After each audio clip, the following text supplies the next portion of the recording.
कभी सोचा है आपने कितनी बार ठान लिया कि आज से सब बदल जाएगा, पर फिर भी वही हुआ जो होना लिखा था? क्या यह संयोग था या कोई अदृश्य हाथ जो आपकी जिंदगी की डोर खींच रहा है? आज हम बात करेंगे प्रारब्ध, उस गुप्त नियम की जो आपकी हर सांस में छिपा है और किस तरह यह आपके अहंकार को तोड़कर आपको असली आजादी की ओर ले आता है। अगर आप भी बार बार महसूस करते हैं मैंने कोशिश की पर नहीं हुआ, तो यह वीडियो आपकी निगाह बदल देगा।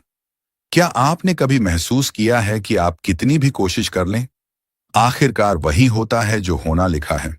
जैसे किसी अदृश्य लेखक ने आपकी जिंदगी की स्क्रिप्ट पहले से लिख दी हो। आप अपनी भूमिकाएं निभाते हैं, पर कथा की दिशा किसी बड़े हाथ में रहती है। यह अनुभव हमें चौंकाता भी है और मन को बेचैन भी कर देता है। आज हम उसी कमजोर सी गहरी सी वास्तविकता के बारे में बात करेंगे। प्रारब्ध, वह सूक्ष्म लेखन जो आपके कर्मों, परिस्थितियों और समय के मेल से बनता है और आपकी यात्रा की राह निर्धारित करता है। कहानी से शुरू करते हैं। एक गांव का युवक हर सुबह मन भर मेहनत करता, दिन रात काम करता, पर सफलता बार बार उसे चिराग सा गलती कर देती। उसका मित्र एक दिन कहता है, तेरी किस्मत दोष निकाल रही है। युवक गुस्से में आता है, प्रण लेता है, पर कुछ नहीं बदलता। फिर एक वृद्ध संत से मिलकर बैठता है। संत मुस्कुराते हुए कहता है, तुमने बीज बोए थे, कुछ फल उसी प्रकार उगेगा, पर देखो वही बीज तुम्हें वही सबक दे सकता है जो तुम्हारी आत्मा को परिपक्व करे। युवक ने धीरे धीरे समझा कि भाग्य कोई दंड नहीं, बल्कि सीख देने वाली प्रक्रिया है।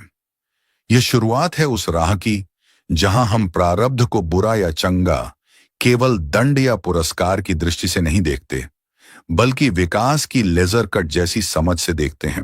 पर प्रश्न यही उठता है, प्रारब्ध है क्या?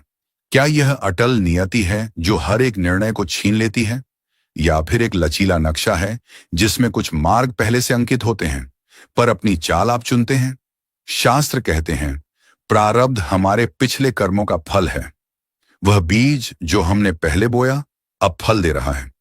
पर यह केवल कर्म का कारण फल नहीं, यह समय, परिस्थिति और आतत्व का भी सम्मिलित परिणाम है।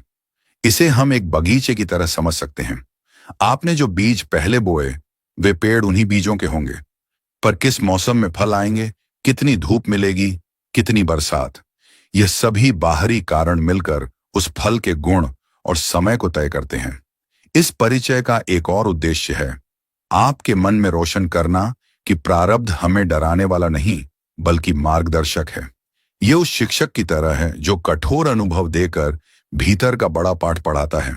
और हाँ, यह जानना भी जरूरी है कि प्रारब्ध आपको पूरी तरह से निष्क्रिय नहीं बनाता।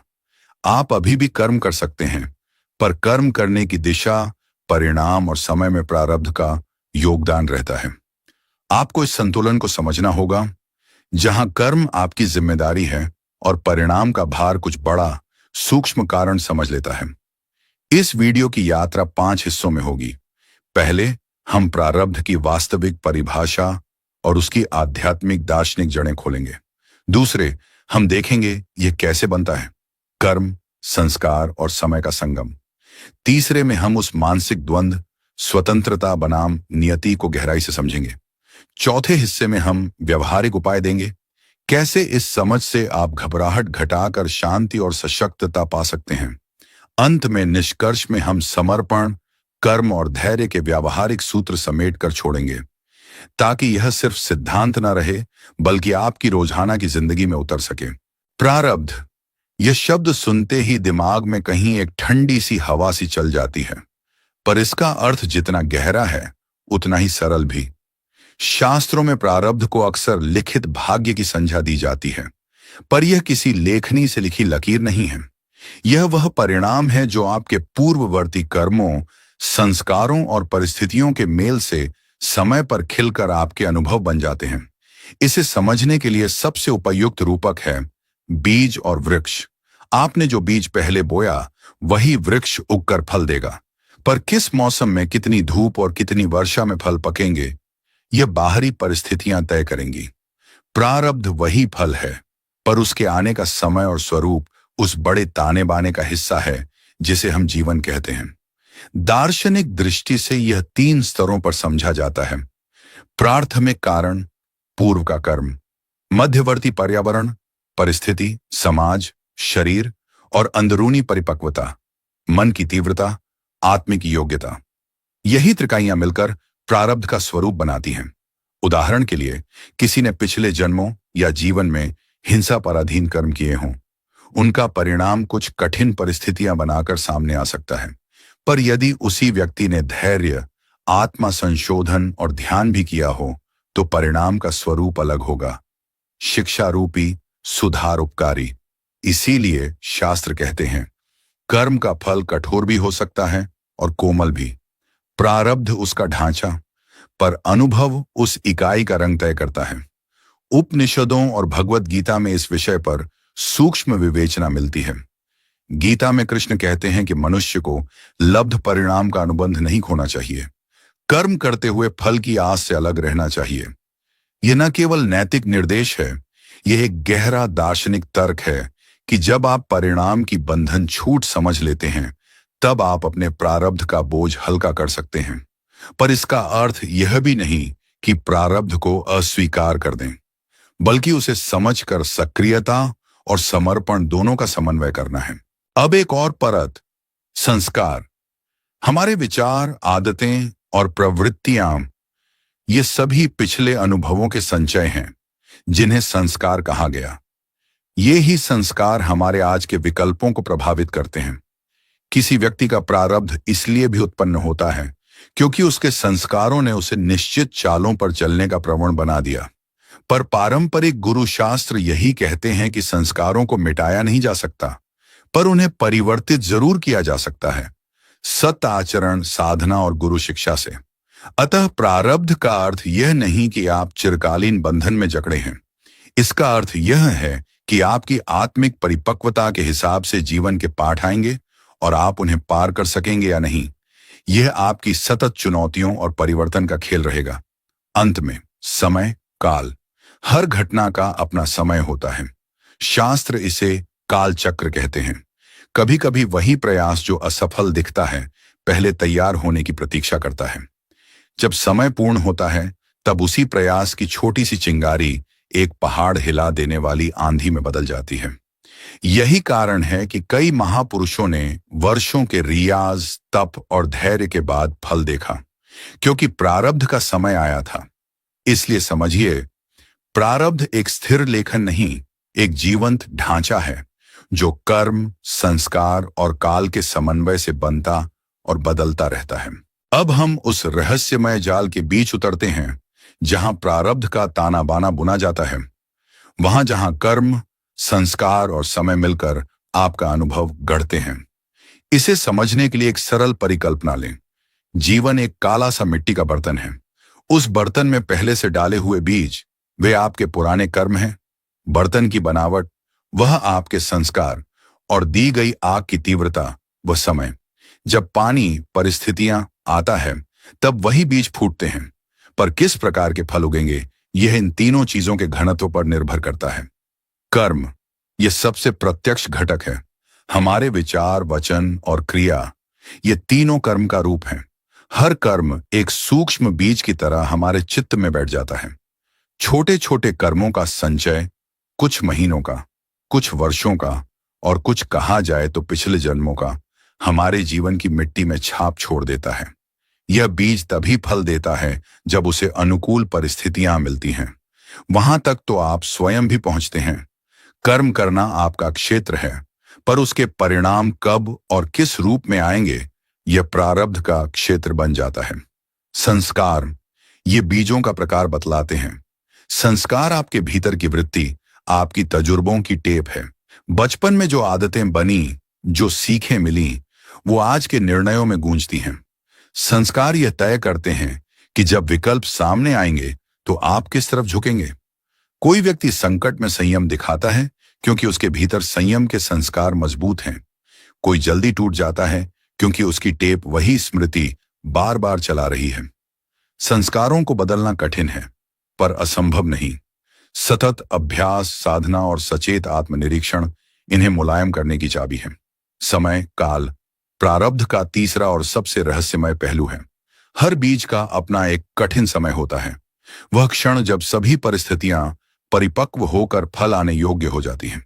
हम अक्सर अधीरता में प्रायः असफलता को अपनी कमजोरी मान लेते हैं, पर कई बार असफलता बस उस बीज का असमय पला फैलना होती है। महान साधक वर्षों तक तप करके भी तभी फल देखते हैं जब प्रारब्ध का समय पूर्ण होता है।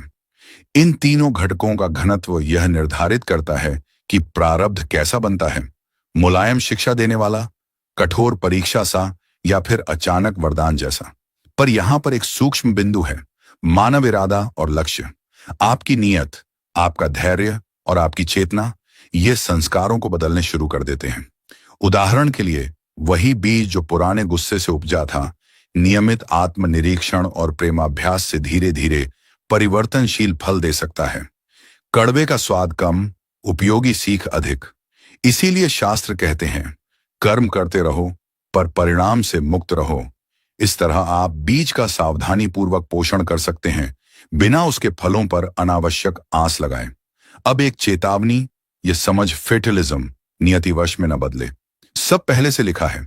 यह धारणा बहुधा आलस्य या परित्याग को जन्म देती है, पर वास्तविक आध्यात्मिक विवेक यह बताता है, प्रारब्ध आपका स्वामी नहीं, वह आपका शिक्षक है। आप कर्म करते रहिए, संस्कार सुधारने का प्रयत्न करिए और धैर्यपूर्वक समय के परिपक्व होने की प्रतीक्षा कीजिए। यही संयोजन आपको शक्तिशाली बनाता है, न कि पराजित।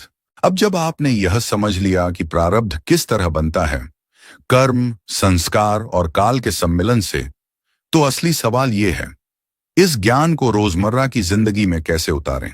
यहां उद्देश्य यह नहीं कि आप भाग्य के आगे बैठकर निष्क्रिय हो जाएं, बल्कि यह कि आप समझकर विवेक से और प्रभावी तरीके से कर्म करें, ताकि प्रारब्ध आपके विरुद्ध नहीं, आपके साथ सहयोग करें। नीचे क्रमवार और व्यवहारिक उपाय दिए जा रहे हैं, छोटे प्रयोग जो तुरंत लागू किए जा सकते हैं और जिनसे मन की हलचल घटेगी, धैर्य बढ़ेगा और जीवन का भार हल्का लगेगा। सुबह की प्रैक्टिस, 5 मिनट स्वीकारोक्ति रूटीन। सुबह उठते ही 5 मिनट के लिए शांत होकर बैठें, आंखें बंद करके धीमी गहरी सांस लें और 3 बार कहें, मन में या धीरे बोलें, जो होगा उसके लिए मैं तैयार हूं, मैं अपना कर्म करूंगा, करूंगी। ये छोटी सी प्रैक्टिस दिमाग में स्वीकारोक्ति की आदत डालती है। जो घटना भी आए, उसे पहला फिल्टर यह बनेगा कि मैं प्रतिरोध नहीं करूंगा, मैं सीखना चाहूंगा। इससे दिमाग का प्रतिरोध कारक स्वर घटता है और भावनात्मक ऊर्जा नियंत्रित रहती है। कर्म का विवेक, लक्ष्य बनाओ पर फल पर न चिपको। अपने रोज के कार्यों को 2 हिस्सों में बांटकर लिखें। ए, जो करना अनिवार्य है, काम, परिवार, जिम्मेदारियां, और बी, जो आप इच्छा से अतिरिक्त करना चाहेंगे। हर दिन 1 से 2 छोटे लक्ष्यों को चुनें और उन्हें पूरा करने का प्रयत्न करें, पर परिणाम के प्रति लगाव को कम करने का मानस बनाइए। यह अभ्यास गीता का सरल प्रयोग है। कर्म करो, फल की चिंता छोड़ो। धीरे धीरे मन का घमंड सिकुड़ता है और प्रारब्ध के साथ सामंजस्य बढ़ता है। संस्कार शोधन का व्यावहारिक पाठ्यक्रम, 21 दिन का माइक्रो प्रोग्राम। संस्कार बदलने के लिए बड़े निर्णय नहीं, रोजाना छोटे अभ्यास चाहिए। 21 दिनों का कार्यक्रम अपनाएं। दिन 1 से 7, सुबह शाम 5 मिनट आत्मनिरीक्षण। दिन भर कोई चिंता आई तो उसे सरल शब्दों में लिखें। दिन 8 से 14, प्रतिदिन एक सकारात्मक क्रिया, किसी की सहायता, धन्यवाद लिखना। इससे मानसिक टेप बदलता है। दिन 15 से 21, प्रतिदिन 10 मिनट ध्यान, प्राणायाम, अनुलोम विलोम या श्वास ध्यान। यह मन को स्थिर कर संस्कारों की तीव्रता घटाता है। इन 22 दिनों के बाद आप देखेंगे कि प्रतिक्रियाएं बदल रही हैं। आप पहले जितनी तीव्रता से प्रतिक्रिया देते थे वह घटेगी और विकल्पों की संख्या बढ़ेगी। समय के साथ काम करना, धैर्य की कला। समय का सम्मान सीखना भी अभ्यास मांगता है। जब कोई लक्ष्य नहीं मिल रहा तो खुद को 2 तरह से प्रशिक्षित करें।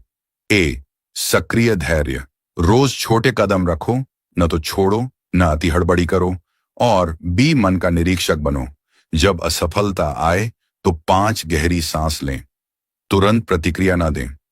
ऐसा करने से आप ऊर्जा बचाते हैं और प्रणाली स्वयं परिपक्व होने का समय पा लेती है। कभी कभी यही समय ही निर्णायक होता है। समर्पण का व्यावहारिक अर्थ: कर्म प्लस प्रार्थना प्लस आभार। समर्पण का अर्थ निष्क्रियता नहीं, बल्कि कर्म करते हुए परिणाम को ईश्वरीय हाथ में सौंप देना है। प्रतिदिन कोई छोटी प्रार्थना या मंत्र, जैसे हे प्रभु, मुझे वही दीजिए जो मेरे लिए उत्तम है, बोलें और दिन भर 3 बार एक लाइन आभार सूची लिखें। छोटी छोटी चीजें: सुबह की हवा, किसी की मुस्कान। आभार का अभ्यास प्रारब्ध के बोझ को हल्का करता है और मन को सहनशील बनाता है। जब भावनाएं तीव्र हों, तात्कालिक उपाय: यदि अचानक गुस्सा, अतिव्यथित या असहायपन आए, तो यह त्वरित कदम अपनाएं। 10 गहरी नासिकीय सांसें। गहरी सांस लें, धीरे छोड़ें। 2 मिनट के लिए आंखें बंद करके अपने श्वास पर ध्यान रखें और फिर स्थिति का छोटा नोट लिखें। क्या हुआ, क्या महसूस हुआ। यह विधि भावनात्मक आवेग को रोकती है और आपको स्पष्ट निर्णय का समय देती है। अब जब हमने इस यात्रा में कदम कदम पर देखा, प्रारब्ध क्या है, कैसे बनता है, कहां से आता है और उसे समझकर हम किस तरह जी सकते हैं, तो अंतिम संदेश साफ और सरल है: समझो, करो और समर्पित रहो। प्रारब्ध आपके जीवन का वह सूक्ष्म पृष्ठ है जो कर्म, संस्कार और काल के संयोजन से लिखा जाता है, पर उससे लड़ी हुई आपकी आज की जिंदगानी, आपकी समझ, आपके व्यावहारिक कदम और आपकी आंतरिक मुद्रा से परिवर्तनीय भी बनती है। पहला पाठ: स्वीकारोक्ति। रोज सुबह का 5 मिनट का स्वीकारोक्ति अभ्यास केवल एक रूटीन नहीं, वह मन में एक नई नीति डालता है। प्रतिरोध कम करना और सीखने का दृष्टिकोण अपनाना। जब आप स्वीकार करते हैं कि सब कुछ आपके नियंत्रण में नहीं है, तो दिमाग का वह भाग जो बार बार संघर्ष कर परेशान करता है, शांत होने लगता है। स्वीकारोक्ति अहं का पतन नहीं, बल्कि विवेक की जीत है, क्योंकि तभी आप कर्म को सही ऊर्जा और स्पष्टता से कर पाते हैं। दूसरा पाठ: कर्म का विवेक। गीता का सरल उपदेश: कर्म करो, फल की आस छोड़ दो, ठोस व्यवहार में रूपांतरित होने पर अत्यंत शक्तिशाली है। इसका अर्थ निष्क्रिय होना नहीं, बल्कि कर्म का पूरा, समर्पित और बुद्धिमान रूप अपनाना है। लक्ष्य तय करो, साधन व्यवस्थित करो, पर परिणाम को हाथ पर बांध कर न रखो। ऐसा करने से आपकी ऊर्जा काम में बढ़ेगी और प्रारब्ध के आगमन तक आपका मन चौकस और शांत बना रहेगा। तीसरा पाठ: संस्कार शोधन और लगातार अभ्यास। 21 दिवसीय माइक्रो प्रोग्राम, छोटे ध्यान व्यायाम और प्रतिदिन का आत्मनिरीक्षण, ये सब आपकी मनोदशा और प्रतिक्रियात्मक टेप को बदलते हैं। संस्कार धीरे धीरे बदलते हैं, धैर्य और निरंतरता ही उन्हें मुलायम करती है। जब आपकी प्रतिक्रिया शक्ति बदलेगी, तो प्रारब्ध आपके विरुद्ध नहीं, आपके साथ काम करने लगेगा, क्योंकि अब आप वही सीख अधिक सुंदर रूप से ग्रहण करने लगेंगे जो प्रारब्ध देता है। चौथा पाठ: समय का सम्मान। हर फल का अपना समय होता है। अधीरता अक्सर हमें गलत फैसले करा देती है। संयम हमें वह शक्ति देता है जो समय के साथ फल को पहचान कर उसे ग्रहण कर लेती है। बड़ी सफलताएं अक्सर धीरे धीरे बनती हैं। यहां धैर्य आपका सच्चा साथी है। जब आप समझते हैं कि समय भी एक शिक्षक है, तो आप हर ढलान और चढ़ाई को अवसर की तरह देख पाते हैं। अंतिम और सबसे नाजुक पाठ: समर्पण का सही अर्थ। समर्पण हार नहीं, ये बुद्धिमत्ता है।